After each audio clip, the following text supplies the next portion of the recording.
হু আকবার আবার কিতা ফেস লাগছেনি?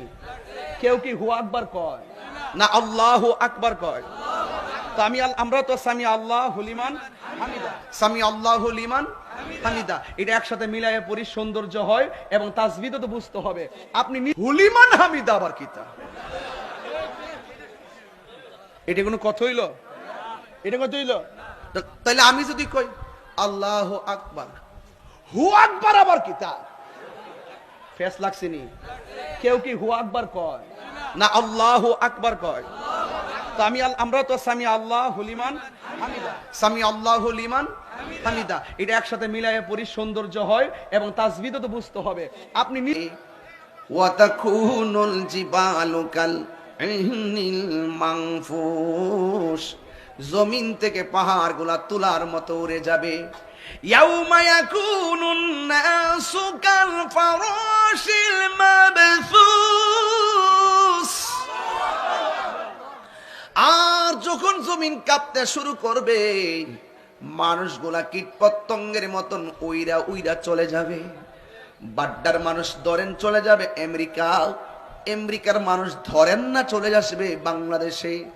অর্থাৎ ফড়িং যেমনে উড়তে থাকে, এমন ভাবে কীটপতঙ্গের মতন মানুষগুলো উড়তে থাকবে। আকাশে পাখি দেখা যাবে না, মানুষগুলা পাখির মতন উড়তে থাকবে। সেই দিন মায়ের সামনে সন্তান উড়ে যাবে, মা সন্তানকে ধরে রাখতে পারবে না। সন্তানের সামনে মা বাবা চলে যাবে, কিন্তু সন্তান বাবাকে ধরে রাখতে পারবে না। কেমন পৃথিবী এত সুন্দর করে আল্লাহ বানাইলো। আমার নবী আপনার নবী বলেন, সেই দিন ঈমান পরীক্ষার চূড়ান্ত পর্যায়ে হয়ে যাবে। দাজ্জাল নামক একজন আসবে, আয়েশা বলবে আমারে আল্লাহ মান, নাউজুবিল্লাহ কন। কিন্তু বেঈমান যারা তারা আল্লাহ মাইনা ফালাবে। ইমানদাররা বলবে আমি তোরে আল্লাহ মানব না, কারণ আমার আল্লাহকে ধরা যায় না, ছোঁয়া যায় না। আর তোরে আল্লাহ মানব কেন? তোর কপালের ভিতরে 3টা আরবি লেখা আছে, একটা হলো কাফ, আরেকটা হলো ফা, আরেকটা হলো রা। তুই হলি কাফের, প্রয়োজনে আমার জীবন দিয়ে দিব, তোরে আমি আল্লাহ মানতে পারবো না। এবার সাহাবীরার ভাগ্য তো অনেক ভালো,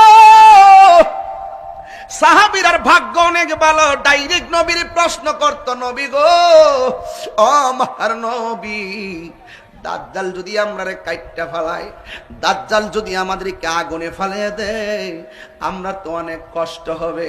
আমার নবী বলে, উম্মত না রে না, দাজ্জালে আগুনে ফালাইব। ইব্রাহিম নবীর কথা মনে আসেনি? ইব্রাহিম নবীর আগুনে ফালাইছে। আমার আল্লাহ আগুনের বাগানকে ফুলের, আগুনের কুণ্ড লইবিরে আমার আল্লাহ ফুলের বাগানও বানাইয়া দিছে। আমার নবী বলে, যারা ঈমানদার এদেরকে দাজ্জাল যদি আগুনের মধ্যে ফালাইব, আমার আল্লাহ রাব্বুল আলামিন ওই আগুনটারে ফুলের বাগান বানাইয়া দিবে।